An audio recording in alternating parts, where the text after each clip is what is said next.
ہمیں یہاں پر نظر آتی ہے۔ اگر ہم سورہ جن کو پڑھیں تو اس میں رسول اللہ صلی اللہ علیہ وسلم کے پاس مشرکین جنوں کا ایک گروہ حاضر ہوا تھا۔ زیادہ تر مفسرین مورخین اس بات پر متفق نظر آتے ہیں کہ یہ رسول اللہ صلی اللہ علیہ وسلم کے پاس یہ واقعہ اس وقت پیش آیا تھا جب وہ طائف سے واپس تشریف لا رہے تھے کہ جنوں کے ایک مشرک گروہ کا عذر ہوا۔ انہوں نے رسول اللہ صلی اللہ علیہ وسلم کو قرآن پڑھتے ہوئے سنا اور ان پر ایمان لے آئے تھے۔ تو ہم ان تمام واقعات سے یہ معنی نکال سکتے ہیں کہ جنوں کے ہاں وحی کا سلسلہ نہیں ہے، وہ بنیادی طور پر انسانوں کے رسولوں اور انبیاء کی پیروی کرتے ہوئے ہمیں نظر آتے ہیں، کیونکہ ان کا تخلیقی مادہ آگ سے بنا ہوا ہے، اور آگ کا سلسلہ ایسا ہے کہ ان میں کوئی روحانی پہلو نہیں ہوتا۔ انسان کا جو بنیادی طور پر اللہ تعالیٰ نے قرآن مجید میں ذکر کیا ہے کہ انسان کو سوکھے ہوئے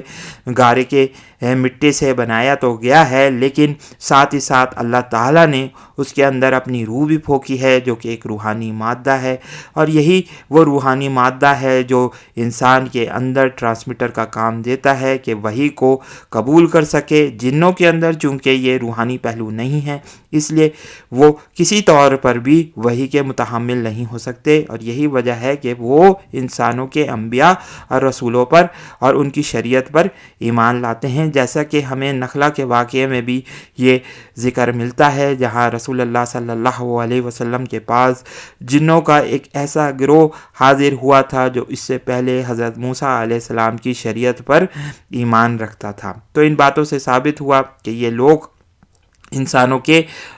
انبیاء اور رسول پر ایمان لانے کے مستحق ہیں، تاکہ ان لوگوں کو بھی، ان جنوں کو بھی بنیادی طور پر پیغام پہنچایا جا سکے جو اس پیغام سے واقف نہیں ہوتے ہیں۔ اگر ہمیں سورہ سبا اور سورہ نمل کی آیات کا ہم ترجمہ دیکھیں تو ہمیں واضح طور پر نظر آتا ہے کہ جن انسانوں کے تابع بھی ہو سکتے ہیں۔ یہی وجہ ہے کہ حضرت سلیمان علیہ السلام کو جنوں کے اوپر پورا کنٹرول اللہ تعالیٰ نے دیا تھا۔ وہ ان کے لیے بڑی بڑے حوض تعمیر کرتے، بڑی بڑی لگن بناتے تھے، اس کے علاوہ تماثیل بھی وہ بناتے تھے۔ اس کے علاوہ ہم یہ بات بھی جانتے ہیں کہ ان کے دربار میں بہت سارے جن حاضر ہوا کرتے تھے۔ عفریت کی مثال ہمیں ملتی ہے جس نے یہ حضرت سلیمان علیہ السلام کو پیشکش کی تھی کہ ملکہ سبا کا تخت وہ دربار کے برخاست ہونے سے پہلے ان کی خدمت میں حاضر کر سکتے ہیں۔ لیکن پھر یہاں ہمیں انسانوں کی فوقیت ایک دفعہ پھر نظر آتی ہے، جہاں آصف بن برخیہ جو حضرت سلیمان علیہ السلام کے دربار میں ایک شخص تھے، ایک انسان تھے، انہوں نے کہا تھا کہ میرے پاس کتاب علم موجود ہے اور میں بنیادی طور پر ملکہ سبا کے تخت کو صرف پلک جھپکتے میں ہی آپ کے سامنے پیش کر سکتا ہوں۔ یعنی حضرت سلیمان کے سامنے انہوں نے وہ اس تخت کو پیش کیا جس پر حضرت سلیمان علیہ السلام نے کہا تھا کہ ھذا من فضل ربی، یہی میرے رب کا فضل ہے۔ تو اس سے ہمیں یہ ثابت ہوتا ہے کہ انسانوں کو ہمیشہ سے فضیلت حاصل ہوئی ہے، گو کہ شیطان نے اس فضیلت کو قبول نہیں کیا تھا اور اس نے اللہ تعالیٰ کے سامنے انسان کو سجدہ کرنے سے انکار کیا، کیونکہ وہ یہ سمجھتا تھا، وہ اس غرور میں مبتلا تھا کہ اللہ تعالیٰ نے چونکہ مجھے پہلے پیدا کیا ہے اور آگ ایک لطیف مادہ ہے، آگ کی ہی وجہ سے میں پورے کائنات میں گھومتا پھرتا ہوں اور انسان تو کسی طور پر بھی صلاحیت کا حامل نہیں ہو سکتے گا، تو کس طریقے سے اس کو فضیلت حاصل ہے۔ اس لیے اس نے اللہ تعالیٰ کے سامنے یہ چیلنج دیا تھا کہ میں ساری عمر تک، آخرت تک، جب تک کہ قیامت قائم نہیں ہوگی، میں اس کو ورگلاتا رہوں گا، اور ان کے بہت سارے گروہ اللہ تعالیٰ یہ دیکھیں گے کہ وہ اللہ تعالیٰ پر ایمان لائیں گے نہیں، لیکن بہرحال اللہ تعالیٰ نے ساتھ ہی ساتھ یہ بھی فرمایا تھا کہ تم میرے نیک بندوں پر قابو نہیں پا سکے گا۔ تو اس سے ہمیں جنوں کے متعلق بہت زیادہ معلومات ملتی ہے۔ ساتھ ہی ساتھ ہم یہ بات بھی جانتے ہیں کہ جن کوشش کرتے ہیں کہ وہی جب نازل ہو رہی تھی، اب انبیاء پر اور رسولوں پر یہ نازل ہوتی تھی تو کوشش کرتے تھے کہ سنگن لیں۔ یہ کوشش اب بھی یہ کرتے ہیں کہ فرشتوں کی باتوں کی سنگن لیں تاکہ عالم امر میں جو فیصلے ہونے ہوتے ہیں اس کی خبر ان کو لگ جائے، اور پھر یہ اپنے ان دوستوں کو، اپنے ان لوگوں کو جو کہ ان کے مشترک دوست ہوتے ہیں ان کو کوشش یہ کرتے ہیں ان کے ساتھ ساتھ کہ ان کو یہ بتا دیں، جھوٹ سچ اس میں شامل کر دیتے ہیں۔ یہی وجہ ہے کہ آج کے دور میں ہمیں الومناٹی کے لوگ نظر آتے ہیں، اور اب ہم اس موضوع کی طرف آتے ہیں کہ اس ویڈیو کے بنانے کا خیال ہمیں کیوں آیا۔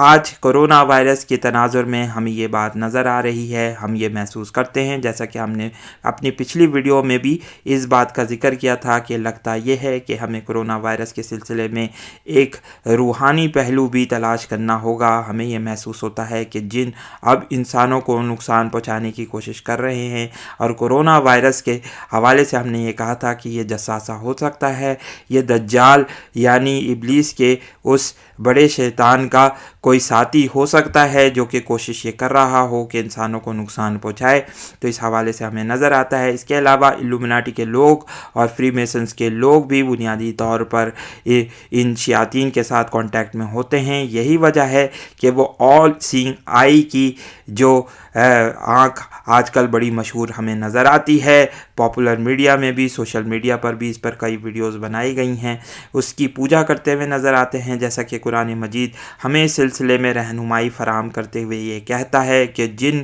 انسانوں کو اس